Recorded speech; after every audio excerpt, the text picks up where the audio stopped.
والصلاة والسلام على سيدنا محمد أشرف المرسلين وعلى آله وأصحابه أجمعين. கண்ணியத்திற்கும் பெருமதிப்பிற்குரிய பள்ளியுடைய தலைவர்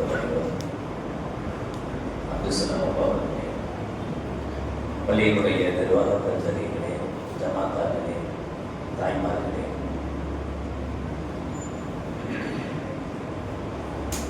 தொண்டை கட்டியிருக்கு, பேசக்கூடாதுன்னு சொல்லியிருக்காங்க. தலைமதான் வேற வருது. அதனால் எனக்கு முன்னால் இருந்த எல்லா நிகழ்ச்சிகளையும் கேன்சல் பண்ணிட்டேன். இந்த நிகழ்ச்சி குடும்ப நிகழ்ச்சியாக இருக்கிறதுனால, இந்த பள்ளிக்கும் நமக்கும் நாங்கள் தொடர்பு இருக்கிறதுனால வேறு வழியில் நான் ஒத்துக்கிட்டேன். அதனால சொல்லிட்டேன். அதனால தான் நான் பேச வேண்டியது எல்லாத்தையுமே அசத்து சுமார் 2.5 மணி நேரம் பேசிட்டு இன்னொரு பேசுவேன். 2 மணி நேரம் ஒன்றாலும் பேசிக்கிட்டே இருப்பேன். ஓவராக பேசுவேன். அஜத்தில் உங்கள் அஜத்து ரொம்ப பேசுவேன். அதனால் என்னுடைய நேரத்தை எல்லாம் மொத்தமாக கொடுத்து பேச விட்டேன். சந்திக்கு பேசுகிறேன். பிள்ளைகள் அசத்து ஒரு ஓவியன் சிங்கத்தை வரைஞ்சான். சிங்கத்தை வரையும் போது அந்த சிங்கத்தை மனுஷன் குத்தி அடைக்கிற மாதிரி அவன் வரைஞ்சி வச்சிருக்கான். வரைஞ்சி முடிச்சுட்டு சிங்கத்தை கொண்டு வந்து காட்டணும். இங்கே பார், இந்த ஓவியத்தை பார். சிங்கம் சொல்லிச்சான், வரைஞ்சது நீ, இதை என் கையில பிரஷை கொடுத்து பாரு, அப்ப தெரியும்னு சொல்லிச்சு. அஜர்த்து பேசுறதுனால ஃபுல்லா அஜர்த்து என்ன சாதனம் அதெல்லாம் பேசி முடிச்சுட்டாரு. இப்போ நீங்க என்ன மென்டாலிட்டியில இருக்கிறீங்கன்னா, அஜர்த்து கொஞ்சம் தயவு செய்து மைக்கை என்கிட்ட கொடுங்க, நாங்க பேச வேண்டியது கொஞ்சம் பேச வேண்டியது இருக்கு அப்படின்னு சொல்ற மாதிரி உங்களுடைய பார்வைகள். அஜித் பேசிட்டார், நீங்க அத்தாலாம் சரியில்லை, வரவே மாட்டாங்கிறீங்க, நிகழ்ச்சி வச்சோம் வர மாட்டாங்கிறீங்க, அம்மாலாம் அப்படி இருக்கிறாங்க, பிள்ளைங்களாம் இப்படி இருக்கிறாங்க, எவ்வளோ அவருடைய தாக்கம் என்ன இருக்கோ அவங்களுக்கு கொட்டி பிடிச்சிட்டார். இப்போ நீங்க என்ன மென்டாலிட்டினா, எங்கள்கிட்டையும் கொஞ்சம் மைக் கொடுத்தா நாங்க எங்க விஷயத்தையும் சொல்லி கொடுத்துருவோமே. என்ன சேர்த்து பிள்ளைலாம் 2 வருஷமா ஓதிக்கிட்டே இருக்கான், என்னடா ஓதுறேன்னு கேட்டா இன்னும் அடி பார்த்தா ஓதிக்கிட்டே இருக்கான். 2 வருஷமா என் அடி பார்த்தா ஓதுறான் என் பிள்ளை, என்ன ஆச்சு அப்படின்னு கேட்கணுன்ற ஆசை உங்களுக்கு இருக்கும். இவைகள் எல்லாவற்றுக்கும் உண்டான ஒரு தீர்வு இருக்கு. அது என்னன்னா, உண்மையிலே இந்த காலத்து பிள்ளைங்க 2 விஷயம். ஒண்ணு, ரொம்ப இன்டெலிஜென்ட். முதல்ல மாதிரிலாம் கிடையாது. முதல்ல 3 வயசுல 4 வயசுல பேச ஆரம்பிச்ச பிள்ளைங்க இப்ப 2 வயசுலயே ரொம்ப தெளிவா பேசுற அளவுக்கு வளர்ந்துட்டாங்க. பேச்சும் சரி, எல்லா விஷயத்துலயும் சரி. ஒரு காலத்துல 25 வயசு பையனுக்கு தெரியாத விஷயங்கள் இன்னைக்கு 12 வயசு பையனுக்கு தெரியுது. அவன் நமக்கு சொல்லித்தர அளவுக்கு இருக்கான். சாதாரணமா இன்னைக்கு புரியும். அப்பா அம்மார்கள்லாம் மொபைல் எப்படி ஆன் பண்ணணும் ஆஃப் பண்ணணும் மட்டும்தான் தெரியும். மொபைலுக்குள்ள போய் எந்த கேம் டவுன்லோட் பண்ணணும், அதை எப்படி விளையாடணும், அதுல என்ன செய்யணும், அப்புறம் அப்பாவுடைய அக்கௌண்ட் நம்பர் என்ன, அதனுடைய பாஸ்வேர்டு என்ன, அதை எப்படி போட்டு எப்படி, இந்த அளவுக்கு நம்ம பிள்ளைங்க 4ஆம் கிளாஸ் 5ஆம் கிளாஸ் படிக்கிற பிள்ளைகளுக்கு டேலண்ட் இருக்கு. அப்ப நம்ம அந்த டேலண்ட்டை பயன்படுத்த வேண்டியது. அந்த பிள்ளைகளுடைய டேலண்ட்டை நம்ம பயன்படுத்தணும். இப்ப அந்த டேலண்ட்டை பயன்படுத்துறதுக்கு நம்ம எவ்வளவு சீக்கிரமா இந்த பிள்ளைகள் விளக்கக்கூடிய சக்தியும் அதிகம் பிள்ளைகளுக்கு. முதல்ல மாதிரிலாம் கிடையாது. ரொம்ப காலம் ஓதி முடிச்சு ஓதுன்றதெல்லாம் இல்லை. ரொம்ப சீக்கிரமா இலகுவாக நம்ம கௌதாத்திர பாடத்திட்டம் நடக்குது. 5 வருஷம் கோர்ஸா கொடுத்துருக்கிறோம். பல இடங்கள்ல ஒரே வருஷத்துல 2 பீரியடையும் முடிச்சிடுறாங்க. 2 கிளாஸும் ஒரே வருஷத்துல முடிஞ்சிருக்கு. குரானும் அழகா தெளிவா ஓத ஆரம்பிச்சிடறாங்க பிள்ளைங்க. கௌதாத்திர அந்த பாடமும் ஈஸியா முடிச்சிடறாங்க.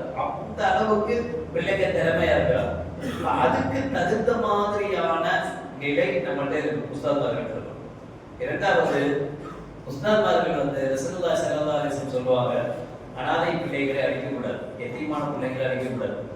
எத்தீமான பிள்ளைகள் அடிச்சு எத்தீமான பிள்ளைகள் அழுதா அல்லாஹ்வுடைய அரிசி நடுங்கும் அப்படின்னு சொல்லுவாங்க. அப்போ ஒரு சஹாபி எடுத்து கேட்பார், யா ரசூலல்லாஹி ஸல்லல்லாஹு அலைஹி வஸல்லம், என்கிட்ட ஒரு எத்தீமான பிள்ளை இருக்கான், சேட்டைன்னா சேட்டை, அவ்வளோ சேட்டை, தாங்க முடியாத சேட்டை, ஆனால் அவனை அடிக்காமையே வளர்க்கணும்னா எப்படி வளர்க்குறது? கொஞ்சமாவது அடிச்சாதானே திருந்துவான், அடிச்சுதானே வளர்க்க முடியும். நீங்க அடிச்சு அழுதுட்டு அரிசியை நடந்துட்டு சொல்றீங்களே, நான் என்ன செய்யறதுன்னு கேட்டார். அப்ப நபிகள் நாயகம் ஸல்லல்லாஹு அலைஹி வஸல்லம் சொன்னாங்க, அந்த பிள்ளைய எத்தீமான பிள்ளைய ஓ பிள்ளைய மாதிரி பாவிச்சு வளர். இந்த தப்பு செஞ்சு உன் பிள்ளைய நீ அடிப்பியா? அப்ப இந்த பிள்ளைய அடி. அதே தவறு செஞ்சா உன் பிள்ளைய அடிக்க மாட்ட, நீ அந்த பிள்ளைக்கு அன்பா சொல்லி திருத்துவியா? அப்ப அன்பா சொல்லி திருத்து. உன் பிள்ளைய மாதிரி அந்த பிள்ளைய நடத்து. இதான் ஸல்லல்லாஹு சொல்லி கொடுத்தது. அதனாலதான் ஆசிரியர்களை ஆசிரியர் தந்தை அப்படின்னு சொல்லுவோம். ஏன் அப்படின்னா ஆசிரியர்கள் உஸ்தாத்மார்கள் எல்லாமே தங்களிடத்தில் ஓதக்கூடிய பிள்ளைகளை தன் பிள்ளையாக பாவிச்சு நடக்கணும். என் பிள்ளை இந்த தப்பு செஞ்சா நான் என் பிள்ளைய எப்படி திருத்துவேன்? என் பிள்ளை தப்பு செய்யும் போது என் பிள்ளை எப்படி நன்மை கொண்டு இப்படி இந்த அன்பு ரொம்ப முக்கியம். இந்த அன்பு எந்த அளவுக்கு உஸ்தாதுக்கு இருக்கோ அதை விட பன்மடங்கு பெற்றவங்களுக்கு இருக்கு, நமக்கு அதிகமாவே இருக்கு. ஆனா அன்புங்கிற பேர்ல பாசங்கிற பேர்ல வேஷமான பாசம் நம்ம பிள்ளைங்க மேல காட்டுறோம். உண்மையான பாசத்தை நம்ம பிள்ளைங்க மேல நம்ம காட்டுறது இல்லை. அதான் நம்மளுடைய பெரிய குறை. ஒரு பெரிய வயசானவர், ஒரு பெரியவங்க, அவங்க ஒரு டேர்னிங் தாண்டி வர்றாங்க. திருப்பத்துல பெரிய நெருப்பு மூட்டப்பட்டு எரிஞ்சுக்கிட்டு இருக்கு. அந்த டேர்னிங்கை பார்த்துட்டு வர்றாரு. எதிரில் ஒரு பையன் ஸ்பீடா சைக்கிள்ல பைக்ல வர்றான். அவன்கிட்ட சொல்ற, இவ்வளவு ஸ்பீடா போகாத, டேர்னிங்ல நெருப்பு குண்டம் இருக்கு, உள்ள உடுத்துருவ, உயிரே போயிடும் சொல்ற. நான் கேட்க மாட்டேன், போய பெருசு அப்படிங்கிற மாதிரி பெருசனுடைய வார்த்தை இங்க விட்டுட்டு அவன் பாட்டில் போறான். இப்ப இதை என்ன செய்யறாரு? வழி இல்லாம அவன் வாங்கி அடிக்கிறாரு. அடிச்சதுல அவன் கீழே விடுறான். கீழே விடுறதுனால அவனுக்கு காயங்கள் ஏற்படுது, அவனுடைய கைப்புரிவு ஏற்படுது, உடம்புல பிரச்சனைகள் வருது. ஏன் இவர் அடிச்சாரு? எதுக்கு அடிச்சாரு? அவனை காயப்படுத்தணும்னு ஆசையா? அவன் கையை உடைக்கணும்னு ஆசையா? உயிரை காப்பாற்றணுங்கிறதுக்காக சில காயங்கள், சில அடிகள் பொறுத்துதான். இந்த அடி காயமும் இல்லை அப்படின்னா பாதுகாக்கணும். அவன் டேனிங்ல மறைவா இருக்கிற, கண்ணுக்கு தெரியாமல் இருக்கிற அந்த நரக நெருப்புல விழுந்துடுவான். நபிகள் நாயகம் ஸல்லல்லாஹு அலைஹி வஸல்லம் அவர்கள் அந்த டேனிங்கை போய் பார்த்துட்டு வந்தாங்க. பார்த்துட்டு வந்து நம்மகிட்ட சொன்னாங்க, நான் பார்த்துட்டேன், வறுமை இப்படி இருக்கு, நரகம் இப்படி இருக்கு, இவ்வளவு ஜுவாலை விட்டு எரியக்கூடிய நரக நெருப்பு இருக்கு. அதிலிருந்து நீங்க அன்ஃபுஸக்கும் வ அஹ்லீக்கும் நாரா, உங்களையும் உங்கள் குடும்பத்தையும் அந்த நரக நெருப்புல இருந்து பாதுகாத்துங்க. நீங்க ஓடுற ஓட்டம் ஒன்றும் சரியில்லை, நீங்க போற போக்கு சரியில்லை, ஹலாலான வழிகளை தேடுங்க, ஹராமான வழிகளை விடுங்க, தவறான வழிகள் செய்யாதீங்க, தவறான பார்வைகள் பேச்சுக்கள் எவ்வளவும் நபிகள் நாயகம் ஸல்லல்லாஹு அலைஹி வஸல்லம் சொன்னாங்க. அதையும் மீறுகிற போது அல்லாஹ் சுப்ஹானஹு வ தஆலா நமக்கு சில அடிகளை தரும். அந்த அடிகள்ல நமக்கு காயங்கள் ஏற்படுது, நமக்கு பிரச்சனைகள் ஏற்படுது, நஷ்டம் ஏற்படுது.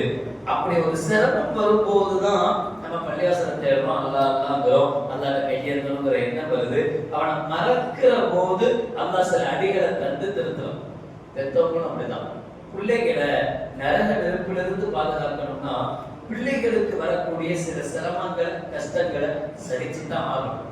பனி பெய்யுது, அதனால பிள்ளைய ஸ்கூலுக்கு அனுப்ப மாட்டேன் அப்படின்னு சொல்லலாமா?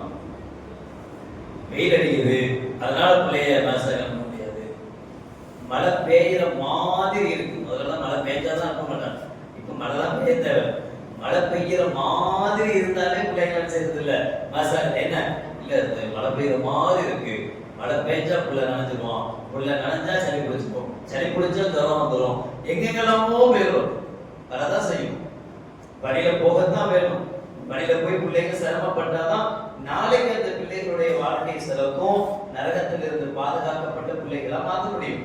நாம பிள்ளைங்க மேல பாசம் வைக்கிறோங்கிற பேர்ல கோழி பாசத்தை காட்டி, தேசமான பாசங்களை காட்டி நம்ம பிள்ளைங்க கெட்டு போறதுக்கு நாமளே காரணமா அமைச்சிடும். அப்ப அந்த நிலையிலிருந்து நம்ம பாதுகாக்கணும்னா நம்முடைய பிள்ளைகள் ஒரே ஒரு எய்ம் தான் நமக்கு இருக்கணும், ஒரே ஒரு குறிக்கோள். நம்ம பிள்ளைகள் நம்ம கேட்கணும்ல, தம்பி உன் குறிக்கோள் என்ன, உன் எய்ம் என்ன, டாக்டர் ஆக போறியா, இன்ஜினியர் ஆக போறியா, என்ன ஆக போறன்னு கேட்கணும்ல. யாராவது ஒருத்தர் நம்ம பிள்ளைய பார்த்து, தம்பி உன் எய்ம் சொர்க்கத்தை அடையணும்ன்றதா இருக்கணும் அப்படின்னு சொல்லி கொடுத்துருக்கோமா? நீ டாக்டர் ஆக, நீ இன்ஜினியர் ஆக, என்ன வேணாலும் ஆகலன்னு தெரியல, ஆனா சொர்க்கவாதியா நரகத்துக்கு போயிடாத. நீ என்ன வேணாலும் ஆகு. இந்த உலகத்துல நீ நினைச்ச மாதிரி டாக்டர் ஆக முடியல, நீ நினைச்ச மாதிரி இன்ஜினியர் ஆக முடியல, நீ நினைச்ச மாதிரி பெரும்பெரும் பதவிகளை உன்னால வகிக்க முடியல, தப்பில்ல. ஆனா நீ நினைச்ச மாதிரி சொர்க்கத்தை அடைய முடியலன்னா வெறும் நஷ்டம் அது. அப்ப நம்ம பிள்ளைகளுக்கு நம்ம எதை சொல்லி வளர்க்கணும்னா, உன்னுடைய ஆசை, உன்னுடைய எய்மம், உன்னுடைய குறிக்கோள் சொர்க்கவாதியா மாறுறது. சொர்க்கவாதியா மாறுறதுக்கு என்ன செய்யணுமோ அதை செய். சொர்க்கவாதியா மாறணும், எந்த கஷ்டமும் எந்த சந்தோஷமும் சிரமப்படாம கிடைக்காது தானே. கொஞ்சம் கஷ்டப்பட தானே வேணும், கொஞ்சம் சிரமப்பட தானே வேணும். கொஞ்சம் சிரமப்பட்டாதான் அதை அனுபவிக்க முடியும். அப்ப அந்த சொர்க்கத்தை அனுபவிக்கணும்னா பட்சத்துல கொஞ்சம் இழந்தா வேணும், பனிமூட்டை இருக்கத்தான் செய்யும், அதை வாங்கிட்டு தான் வரணும். மழை பெய்தாலும் கொடை பிடிச்சிட்டு வரணும், சிரமப்பட்டு வரணும், ஜமாத்துல சேர்ந்து தொழணும்னு நினைக்கணும், வீட்டிலே தொழுதுக்கலாம் நினைக்க கூடாது. இதெல்லாம் சின்ன சின்ன சிரமங்கள், சின்ன சின்ன கஷ்டங்கள். அப்ப நம்மளுடைய பிள்ளைகளை கொஞ்சமாவது கஷ்டப்படுற பிள்ளையா வளர்க்கணும். இப்ப நமக்கு என்ன ஆசை அப்படின்னா, நான் தான் கஷ்டப்பட்டேன், என் பிள்ளையாவது நல்லா இருக்கணும். ரொம்ப பெற்றவங்களுடைய எண்ணம் தான், நான் கஷ்டப்பட்டேன், நான் சிரமப்பட்டேன், என் பிள்ளை நல்லா இருக்கணும், என் பிள்ளை அதை கஷ்டப்படக்கூடாது. இப்படி வளர்க்கறதுனாலதான் அந்த பிள்ளைங்க கொஞ்சம் வளர்ந்த பிறகு சின்ன கஷ்டத்தை கூட தாங்கிற மன வலிமை இல்லாம போயிடுறது. ஃபெயில் ஆனா வேற ஏதோ முடிவெடுத்து வரலாம். ஒரு எதுல வாழ்க்கையில எங்க தோல்வி வந்தாலும் அந்த தோல்வியை தாங்குற சக்தி பிள்ளைக்கு இல்லாம போச்சு. ஏன் இல்லாம போச்சு தெரியுமா? சின்ன வயசுல இருந்தே அவனுக்கு கொஞ்சமாவது கஷ்டத்தை கொடுக்கவே இல்லை. நான் தான் கஷ்டப்பட்டேன், என் பிள்ளை நல்லா இருக்கட்டும், ஆனா பயங்கரமா வெயிட்ல சிரமப்பட்டிருக்கேன், கஷ்டப்பட்டிருக்கேன், தூங்குறான், நைட்டு தூக்க வராது, அப்படிலாம் சிரமப்பட்டேன், என் பிள்ளை அப்படி இருக்கக்கூடாது, பொண்ணுக்கு 2 ஏசி போடுவோம், ஏசியில அந்த புள்ள நல்லபடியா தூங்கட்டும், நல்லா எந்திக்கட்டும், நல்ல ஆசைதான், தப்பில்லை. ஆனா கொஞ்சமாவது சிரமத்தை உணர வைக்கணும், கொஞ்சமாவது கஷ்டத்தை உணர வைக்கணும் பிள்ளைகளை. கொஞ்சமாவது அவன் கஷ்டத்தையும் சிரமத்தையும் அனுபவிச்சாதான் ஒரு பெரும் கஷ்டம் வரும்போது, ஒரு பெரும் துயரம் வரும்போது அதை தாங்குற மனவழிப்பு பிள்ளைக்கு வரும்.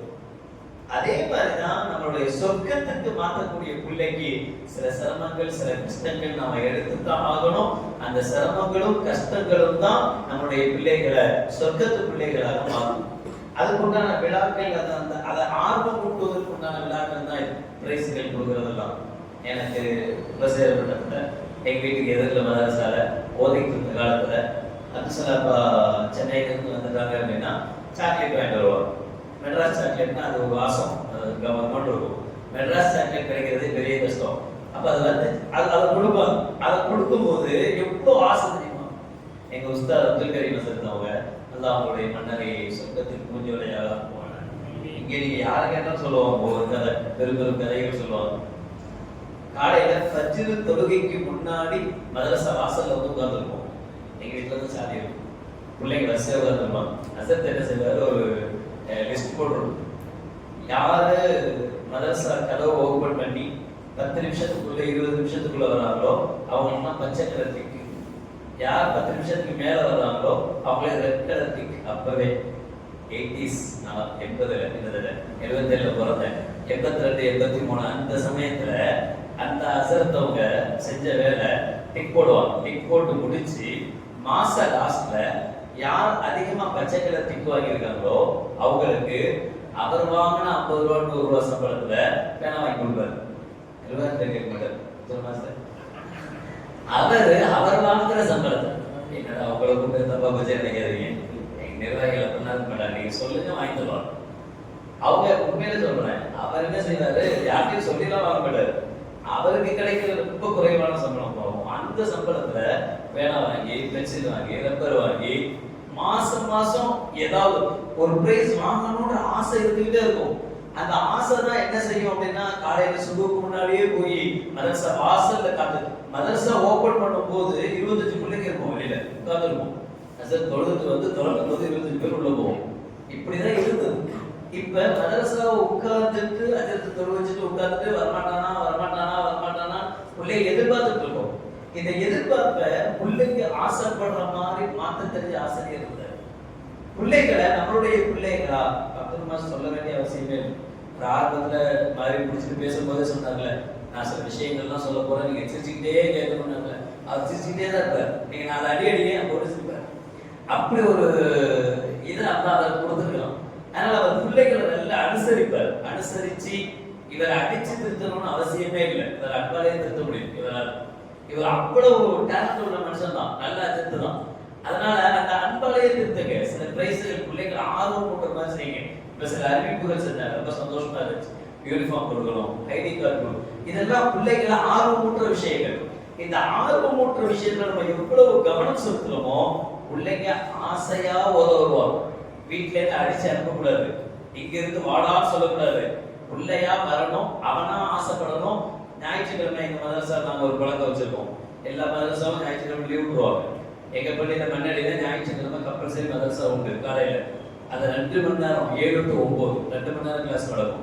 அந்த 2 மணி நேரம் கிளாஸ்ல தான் பிள்ளைங்களுக்கு தொழுகையுடைய மெத்தடு, பொது செய்யற மெத்தட் இதெல்லாம் சொல்லிக் கொடுப்பாங்க. அப்படி சொல்லிக் கொடுக்கும்போது 9 மணிக்கு விடுறதுக்கு முன்னாடி பிள்ளைங்களுக்கு கம்பல்சரி ஒரு பிஸ்கட் பாக்கெட், முதல்ல ஒரு பிஸ்கட் கொடுப்பாங்க. இப்ப நம்ம மதிக்கவே மாட்டோம், ஒரு பிஸ்கட் கொடுத்தா.